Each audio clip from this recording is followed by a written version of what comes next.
It all started on a quiet Tuesday morning. The sun was just rising over the small town of Bridgemore, and everything seemed normal. People walked their dogs, coffee shops opened, and kids waited for their school buses. But that peace didn't last long. By 9 a.m., flashing lights surrounded the edge of town. Police cars, black SUVs, and even a military-looking van arrived near an old warehouse on the outskirts. People gathered, whispering, confused. Something big was happening. Inside that warehouse, Keanu was pulled from his knees with handcuffs. On his wrists, he didn't resist, he didn't speak. He just looked at the ground. Around him, officers collected bags filled with things most people couldn't explain. There were weapons, maps, devices, and even a notebook with strange codes. Within hours, Keanu's name was on every news channel. Local man caught with weapons and explosives, terror plot foiled, the headline screamed. They showed his picture. His quiet face, his blank stare. The town was shocked. Some people said they always thought he was strange. Others couldn't believe it. He was always quiet, said a neighbor. Didn't talk to anyone, kept to himself, but a terrorist? Never thought so. But that's how it started. The police believed they had stopped something dangerous. They thought Keanu was planning an attack. His apartment was searched. His phone was taken. Every single thing he owned was now part of an investigation. Still, Keanu said nothing. No lawyer, no press statement. He just waited in his cell, calm and silent. In the town, people turned against him quickly. Shops he used to visit put up signs that said, "No terrorists allowed." His old school teacher cried on camera, saying, "I taught him in 4th grade. He was such a sweet boy." What happened to him? The truth was no one really knew him. After his parents died years ago, Keanu mostly kept to himself. He worked odd jobs, paid in cash, and lived quietly. No friends, no social media, no drama. Just silence, but now everyone had something to say. Reporters dug into his life, looking for signs. They found photos of him hiking alone in the mountains. They found receipts for strange supplies. One reporter said he had no online history, like he didn't exist. That made things worse. The items found in his storage unit made people panic. Night vision goggles, old uniforms, pages of strange symbols and maps marked with red circles. One map even showed nearby government buildings. It's clear he was planning something, a detective told the press. We stopped it just in time. But something was off. Despite all the fear, all the evidence, nothing had happened. Keanu hadn't attacked anyone. No threats were made, no manifesto, no group, no demands. Just tools, notes, preparation, and silence. Inside his cell, Keanu sat on the floor, eyes closed, breathing slow. The guard watching him started to feel uneasy. This man didn't look like a terrorist. He didn't even ask for food. He just waited, back. In the command center, one officer looked over the notebook they found. It had codes, strange ones. And one page said, "Contact not safe, rebuilding from inside." Nobody understood what it meant, but someone far away did, hundreds of miles away, in a dark room full of screens and glowing monitors. A name blinked on a secure server. Keanu H. and with it, a red flag. A hidden file. The kind of file not just anyone could see. A man in uniform looked at the screen and froze. Who opened this file? He asked. No one answered. The man leaned forward and whispered, "He was one of ours." But the world didn't know that yet. In Bridgemore, people still believed what they saw on the news. They thought Keanu was the bad guy, a lone wolf, a threat. They didn't know he was once a shadow sent to places others didn't dare go. As the town slept that night, thinking they were safe from a man they called a monster, the real danger was still out there, watching, moving. And Keanu was the only one who knew, but no one would listen. Not yet. In the cold cell, Keanu sat quietly with his back against the wall. His face had no fear, no worry, just calm. Most prisoners shouted or cried. But not him. He didn't speak, didn't ask questions. He looked like a man waiting for something. Or someone. People outside the jail were still talking. News channels repeated the same things. Terrorist in custody. Town saved from attack. And who is Keanu H? Everyone had an opinion, but no one had real answers. Not even the police. Then hundreds of miles away in a high-security military base, a young woman named Mia was working the night shift. She was a junior data analyst, not high-ranking, but very sharp. She was checking old database files for a different case when something strange happened. A red alert popped up on her screen. Keanu H. accessed. Restricted. Confirm clearance. She paused. That name. She had just heard it on the news earlier. Wasn't he the guy arrested as a terrorist? Curious, Mia typed in her limited clearance code. The system blocked her.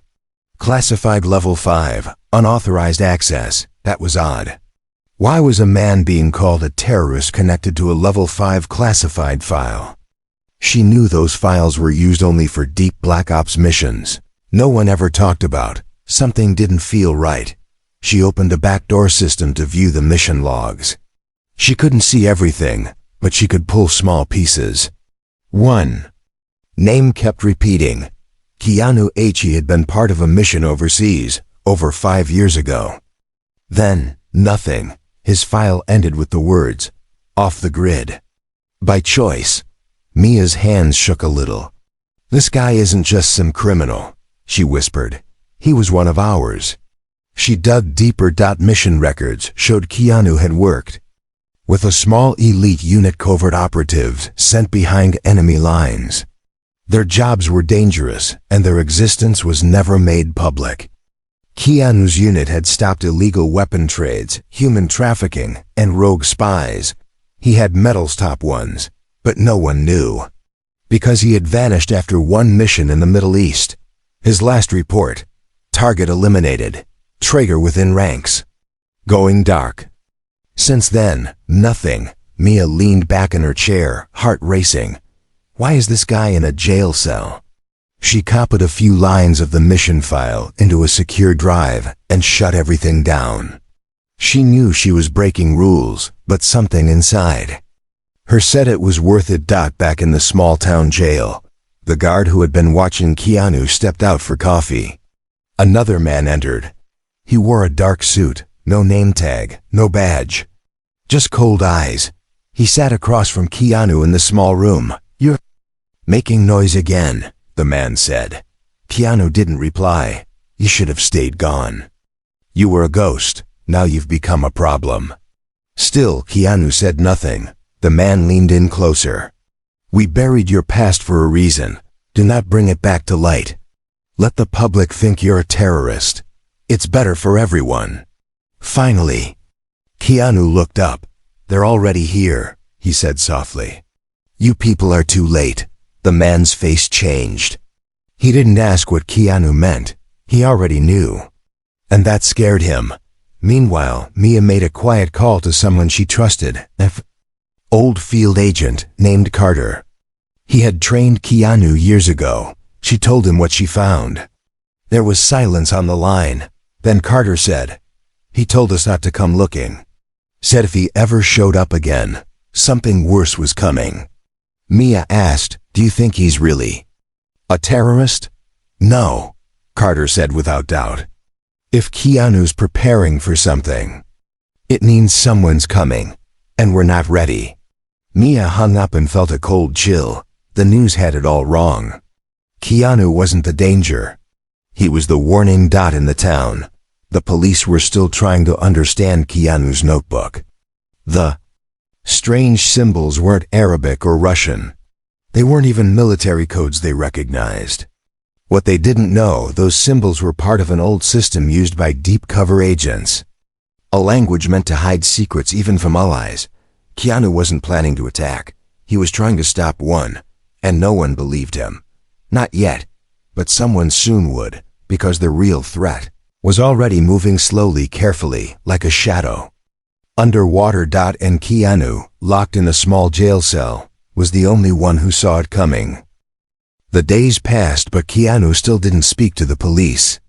He ate little, slept even less, and kept his eyes on the walls, like he was counting the cracks. The officers grew frustrated. They had weapons, maps, and strange notes, but no confession. The media still called him a terrorist. People believed it. But the truth was something far more dangerous. Keanu wasn't planning an attack. He was preparing to stop one. Years ago, on his final mission, Keanu's team had been sent to destroy a smuggler network moving stolen military tech through the Middle East. But something had gone wrong. One of his own teammates had betrayed them. 3 of Keanu's men died. The rest scattered. The mission was never reported. It was erased, but Keanu didn't forget.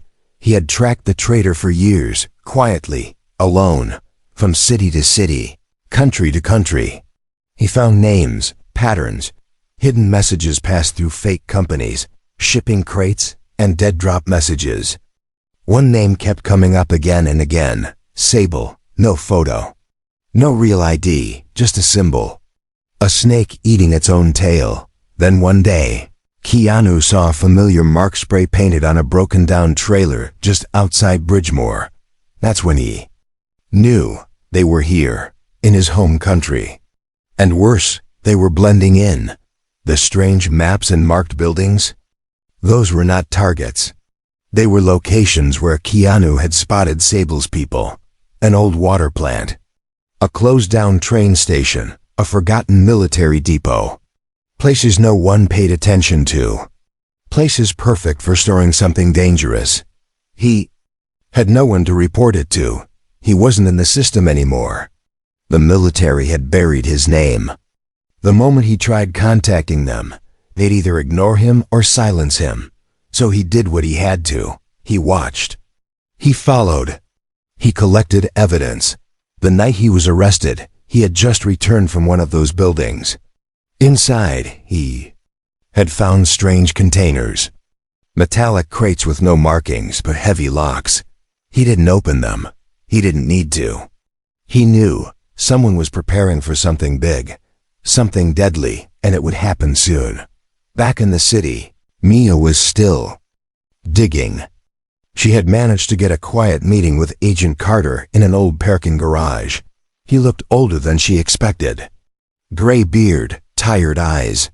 But when she handed him the file, his hands trembled. "This symbol," he said, pointing to the snake. "Mark, we saw it during Operation Iron Dust, but we never knew who was behind it." He looked at Mia. "If Keanu says it's here, then we're already late." Carter made a call from a secure phone, then another. High-level people. People who didn't answer regular agents. Mia watched quietly. She knew this was bigger than anything she had ever touched. Meanwhile, Keanu was moved to a different cell. This one had no windows. No cameras, just concrete and silence. He didn't complain. He knew what was coming. A man visited him that night. Not a police officer. Not military. "You're making the wrong people nervous," the man said, pulling a chair across the floor. "We gave you a chance to disappear." Keanu stared at him. "You should have let them burn," the man said softly. "But instead, you came back. Hero complex, I guess." Keanu's voice finally came, cold and calm. "I came back because they're innocent." The man smiled, not for long. Then he left. That night, Keanu closed his eyes and remembered his team. The friends he lost. The mission that went wrong. He hadn't come to Bridgemore by chance. This was the final piece of a puzzle he'd been solving for 5 years. They were planning something here, and the countdown had already begun. Far away. In a warehouse no one visited, a light blinked on a strange device. A timer appeared. Red numbers. Counting down 0.48 hours. No one in Bridgemore knew, but Keanu did, and he was running out of time. Mia couldn't sleep. Her mind kept going back to Keanu, the man everyone thought was a terrorist. but her gut told her something was wrong. The codes, the symbol, the sealed files. None of it made sense if Keanu was just a criminal. It felt like a cover-up. Like someone wanted him quiet. Early the next morning, she went back to the data center. Her clearance had been removed. Just like that, her access denied, her login frozen. She hadn't told anyone about the files she copied, but someone knew. They were watching her now. She didn't panic. Not yet. Instead, she drove across the city to find Agent Carter again. She found him sitting in an old cafe, reading the newspaper, acting casual. "You were right," he said without looking up. "They've shut your door." "They're hiding something," Mia whispered. "Keanu's not the threat. He's trying to stop one." Carter nodded. He reached into his coat and pulled out a worn envelope. Inside were printed photos, blurry shots from security cameras. Crates being moved, unknown men entering abandoned. Factories, delivery trucks without plates. Keanu's notes matched these locations, Carter said. "And that symbol? We spotted it again last night. Near an airstrip outside Bridgemore." Mia's eyes widened. "They're moving something?" "Or preparing to," Carter said. "And they don't want anyone stopping them." Back at the small jail, Keanu sat on the cold floor of his windowless cell. He hadn't been given food. For hours, the guards avoided eye contact. No one spoke to him. It was like he didn't exist anymore. Then a noise metal clinking. The small slot in the door opened.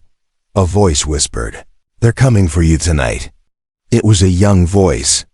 Female, and gone as fast as it appeared. Keanu stood up slowly. He closed his eyes and breathed in, as if feeling the air. He wasn't afraid. He had been in worse places before. But time was running out.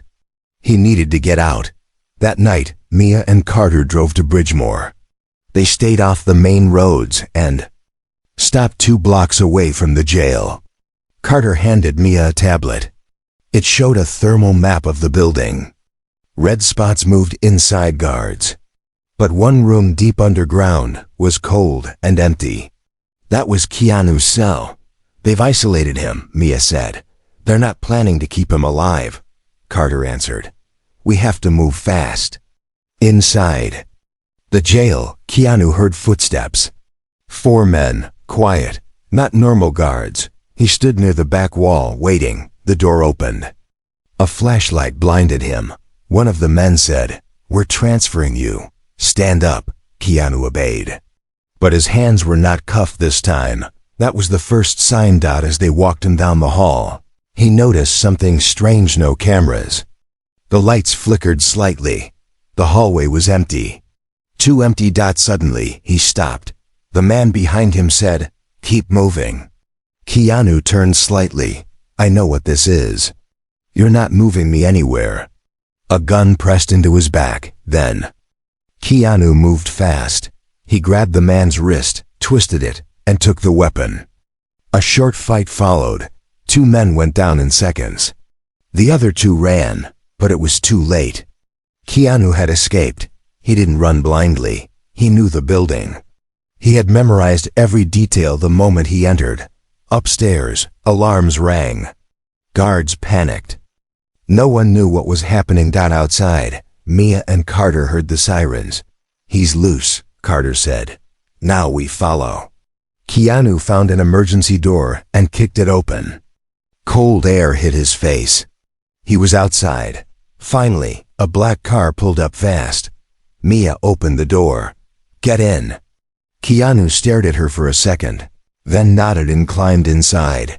They drove off just as more armed men came running from the back of the building.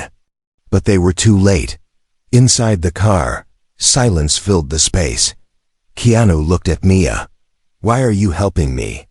Mia replied, "Because I believe you." Keanu gave a small nod. "Good. Then you need to know something. They're not just smuggling weapons. They're smuggling something worse. Worse than weapons?" she asked. Keanu looked out the window. "They're planning a false flag attack," he said. "They'll make it look like a terrorist hit." But it'll be them. Sable, the same group that killed my team overseas. Why? Mia whispered. To start a war, Keanu replied, his voice flat. And they're going to do it here, in Bridgemore, within 24 hours. No one spoke after that. The clock was ticking, and the truth was finally coming to light. The car moved fast through the dark roads. Trees flew past the windows as Keanu, Mia, and Carter sat in silence. The night felt heavy, like something was about to break. Keanu had just escaped from jail. But he wasn't thinking about freedom, he was thinking about time. There's a countdown, he said, breaking the silence. I saw it with my own eyes, 48 hours, maybe less now. Countdown to what? Mia asked, her voice low. A fake attack, Keanu answered. One that will look like terrorism. But it's not. It's something planned by the same group we fought overseas. Sable. They want chaos. Carter looked at him in the mirror. And the crates? They're part of it, Keanu said.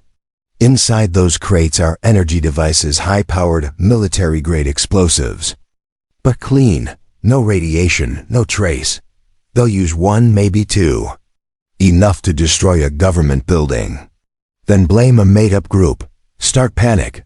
Push fear. Control people. Mia felt cold inside.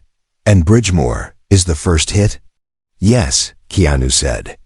They're testing the system here. Quiet town, weak security. And a perfect place to blame someone like me. Carter took a sharp turn and pulled into an old barn off the main road. Inside, everything was ready. Computers, weapons, maps. Surveillance footage. This was his safe house, his shadow world. Keanu walked straight to the table and spread out the stolen notebook pages. They'll move tonight, he said. We need to find the convoy. Carter nodded and pulled up a satellite feed. I have drones in the air. Thermal imaging.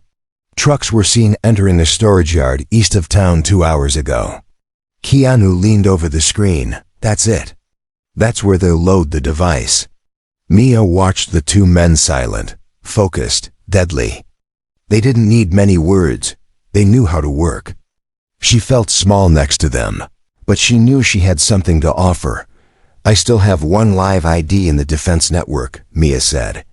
I can request a scan on the East Yard. Get a time window for when the truck leaves.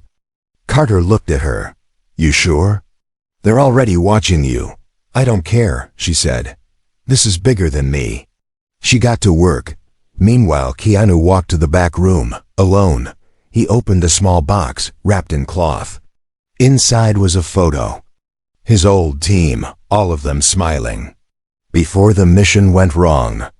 Before the betrayal, he whispered, I'll finish what we started. Then he put the photo back and loaded his weapon. An hour later, Mia had results. The truck is scheduled to leave at 3:10 a.m. It's marked as food supply for a military base, but the license plate is fake. Perfect cover, Carter said. We intercept it before it reaches the city. Keanu shook his head. No, if we stop them now, they'll just disappear again. We need to catch them in the act with proof. You're saying let them plant the device? Mia asked, shocked. Yes, Keanu said calmly. We let them bring it in. Then we stop them just before detonation.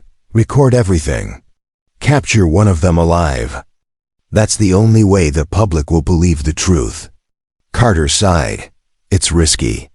It's the only way, Keanu said. The plan was set. At 2:30 a.m. They parked a small van near the back of the city's main court building. The location Keanu believed was the target. It was quiet. No guards, no alarms. Just streetlights and shadows. At 3:02 a.m. Headlights appeared.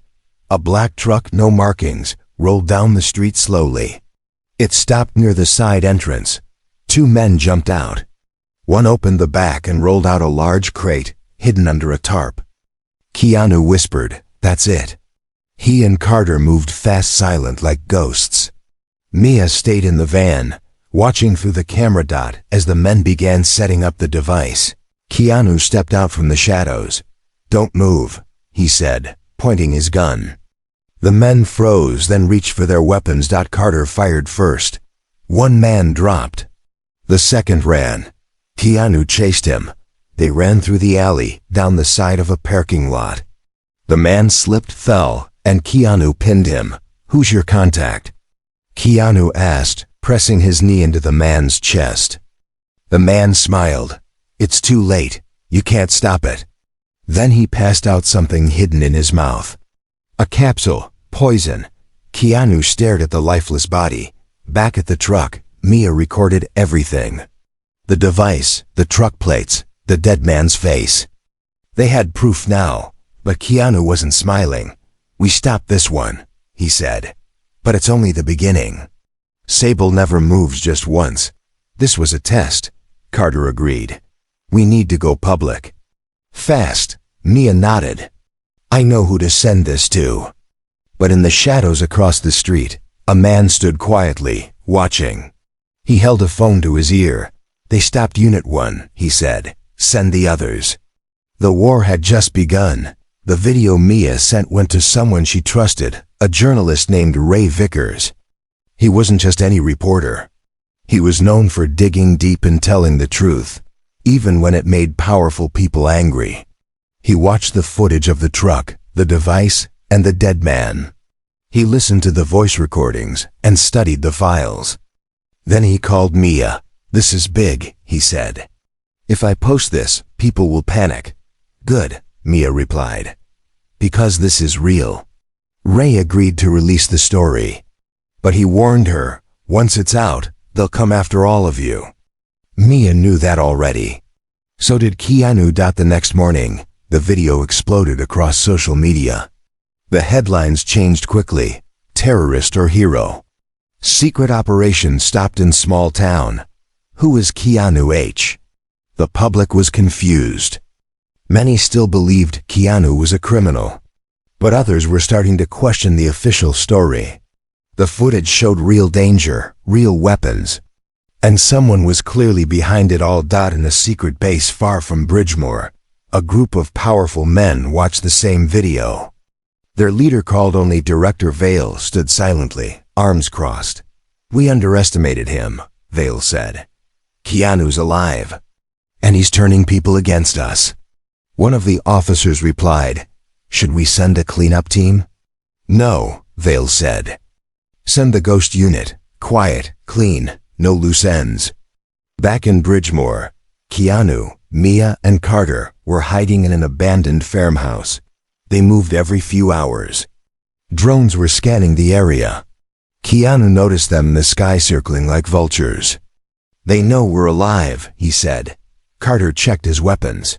"Then we stay ahead of them." Mia was tired, her body ached, but her mind stayed sharp. She had just gotten another message. One of the men they stopped near the courthouse had a connection to a company called Anders Logistics. It looked like a normal shipping company, but it was a front. Keanu nodded when he heard the name. "I've seen it before. In the Middle East, that company doesn't deliver packages, it delivers death." They decided to investigate, using old contacts. Carter found a warehouse in the city listed under Anders Logistics. No guards, no cameras, but too quiet. That night, they broke in. Inside, rows of crates stood in silence, each marked with random codes. But Keanu saw what others might miss: the shape of the crates, the spacing, the hidden doors in the floor. "It's not just storage," he whispered. "It's a launch point." He opened one crate. Inside was a sleek black weapon, not normal military. It was advanced, clean, and deadly. Something not even Keanu had seen before. Suddenly, the lights flickered, then went out. "Trap," Keanu said quickly. "Move!" Gunshots rang out from the ceiling and side doors. Masked soldiers dropped in. Silent, fast, trained to kill. Keanu pushed Mia behind cover. Carter fired back, taking down 2 men. But more kept coming. They fought hard, close, brutal. Keanu moved like a shadow, taking out one attacker after another. But the ghost unit was skilled. They didn't speak. They didn't hesitate. They were there to erase everything. Carter was hit in the leg and fell. Blood soaked his jeans. "Go," he yelled. "I'll cover." Keanu grabbed Mia's hand, and they ran to the back. Through smoke and gunfire, they kicked open a side door and escaped into the night. Back at the safe house, Keanu patched up Mia's arm. A bullet had grazed her. She didn't cry, but her face was pale. "Carter?" she asked. Keanu looked down. "He bought us time." Mia's hands shook. "They'll keep coming." "I know," Keanu said. "But now we know what they're hiding." He pulled out a small black cube he had grabbed during the fight. It was warm, glowing slightly. A power core alien tech. Too advanced for Earth. Mia stared. "Where did they get this?" "I don't know," Keanu replied. "But Sable's not just a group of killers. They're working with someone bigger. Someone with tech no one should have." Mia asked quietly, "Is it another country?" Keanu shook his head. "No, this isn't from any country I know. This might not be from this planet at all." The air went still. For the first time, Mia realized the war they were fighting might not be just human against human. It might be something far worse. They had started with one town. But now, it was a global game. And Keanu was the only one who knew how to play. The whole country was buzzing with news. Keanu's name was everywhere, on TV, on the internet, even whispered in schools and crowded markets. Some people still called him a terrorist, but others saw the truth in the videos Mia had leaked. More. Journalists started digging, asking questions the police could not answer. Why was the military so quiet? Why was there strange technology in a small-town warehouse? Why did the government try so hard to keep Keanu locked away? Ray Vickers, the journalist, refused to let the story die. He found old photos of Keanu with his military team, smiling with medals on their uniforms. He shared stories of Keanu's bravery and how his whole unit had vanished after a secret mission. Ray went on live television and asked, why would a real hero turn against his country? Or maybe, did his country turn against him? Every hour, more information came out. One day, a high-ranking general from Keanu's old unit gave an anonymous interview. His voice was disguised, but his words were clear. Keanu is no terrorist. He was following orders until the day his team was betrayed. There are people who want the truth buried forever. The public began to change their minds. People sent letters of support to Keanu's lawyer. Protesters gathered outside police stations holding signs saying, "Set Keanu free." And who are the real terrorists? Inside the safe house, Keanu watched the world spin around his name. He didn't care about fame or forgiveness. All he wanted was to finish the mission and protect people. Mia brought him a cup of coffee. Her hand still shook from the last fight, but she smiled at him. "They're listening now," she said. "They know you're not the bad guy." Keanu shook his head. "They know part of the truth. But Sable is still out there. If they think they're cornered, they'll strike fast. We have to be ready." Suddenly, Carter burst into the room. He was limping, pale but alive. He held out a flash drive. "I got out," he gasped. "Had to hide in a trash truck, but I made it. Look, this is what they're planning." On the drive were new files, all stamped top secret. Carter had risked everything to get them. The files showed orders, delivery lists, and coded messages. It was proof that Sable was working with someone deep inside the government. They had plans for more attacks, 3 cities, all within the week. They had more of the alien power cores, ready to use. Keanu read the files and clenched his fists. "They'll go ahead even if we expose them. We have to stop the next attack." "Ourselves," Mia nodded. "If we send this to Ray, maybe the government will have to act." Carter shook his head. "By the time they talk, people could die." Keanu stood up, full of purpose.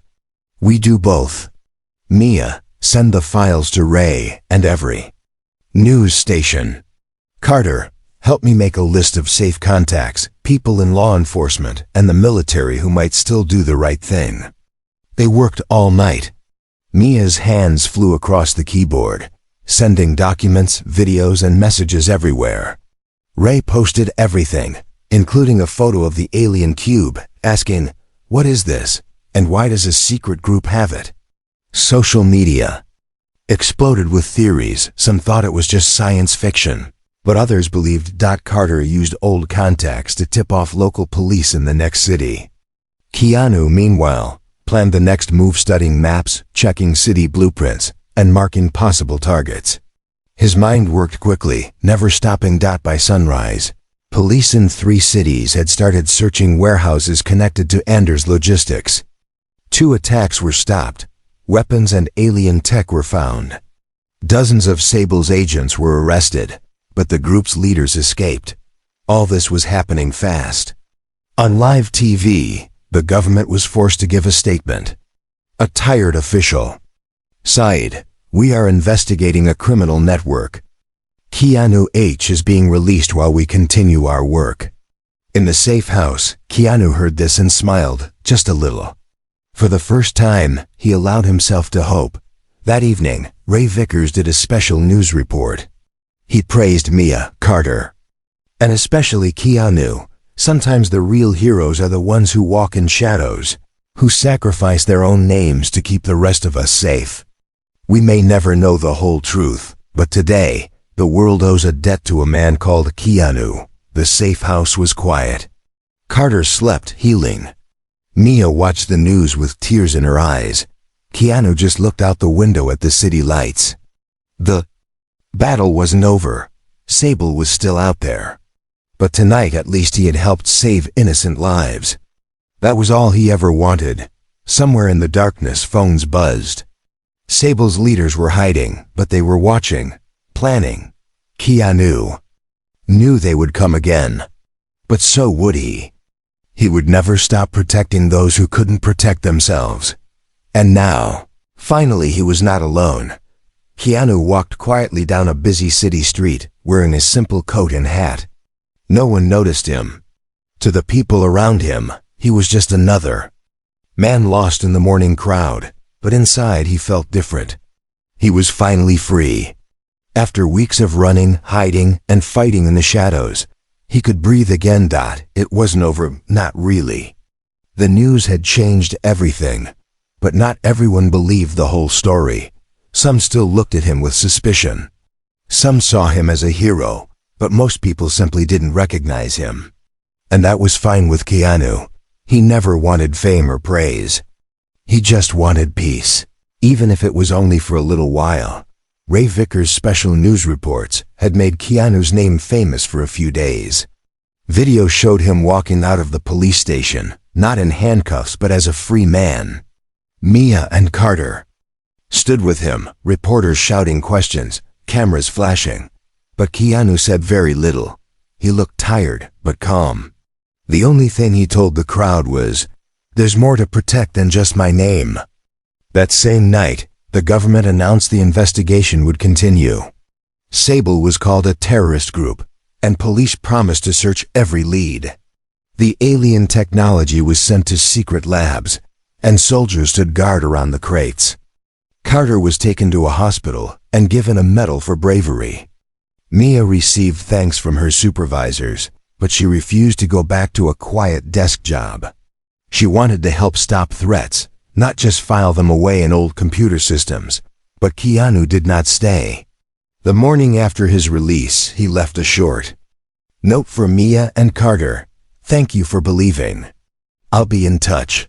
That was all. No address, no phone number. He disappeared before sunrise. Now, as Keanu walked the city streets, he watched everything. He saw mothers walking children to school. He saw old men reading newspapers, laughing with friends. He saw young couples arguing and then hugging at a bus stop. He listened to birds, cars, music in the air. It was beautiful, but fragile. It could break at any moment. That was why he kept going. He went to a small coffee shop and ordered a black coffee. A young barista looked at him twice, as if she recognized his face, but she said nothing. Keanu smiled a little, paid in cash, and took his cup to a window seat. He watched the world move. He knew Sable was still out there. He had learned how their leaders escaped the police raids, slipping out with new names and fake passports. He knew the group had lost a lot, but not everything. They would try again, somewhere sometime. Keanu spent his days walking, watching, listening. Sometimes he left quiet messages for Mia, an envelope in a mailbox, a coded email she would understand. He never told her where he was, but always gave her warnings, hints, or clues if something felt wrong. She did the same for him, sending news when she found strange patterns or suspicious activity in her work. Carter, too, would check in from time to time. He had retired from official duty, but never stopped carrying a small pistol. Just in case, one evening, a package arrived at Mia's apartment. There was no name on it, just her address written in careful handwriting.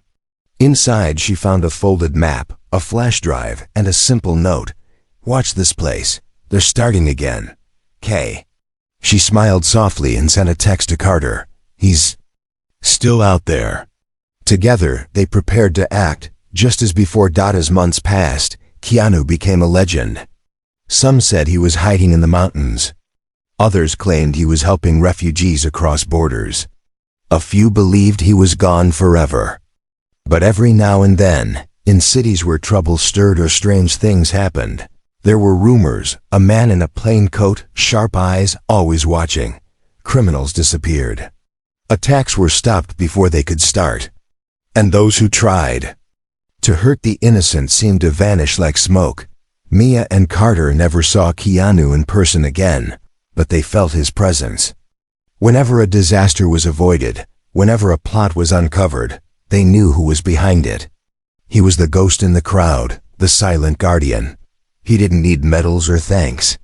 He lived for the promise he made long ago to protect no matter the cost. In the end, the world moved on. News cycles changed. New stories came and went. But for those who knew the truth, Keanu was never forgotten. The military remembered the man who wouldn't give up. The people he saved remembered the shadow who risked everything. And somewhere, in the heart of every dark city, Keanu kept walking, watching, listening, waiting. He was free. He was alone. But he was never truly gone. Because as long as there were secrets, as long as there were people in danger, Keanu would be there. The world just wouldn't know it until they needed him most.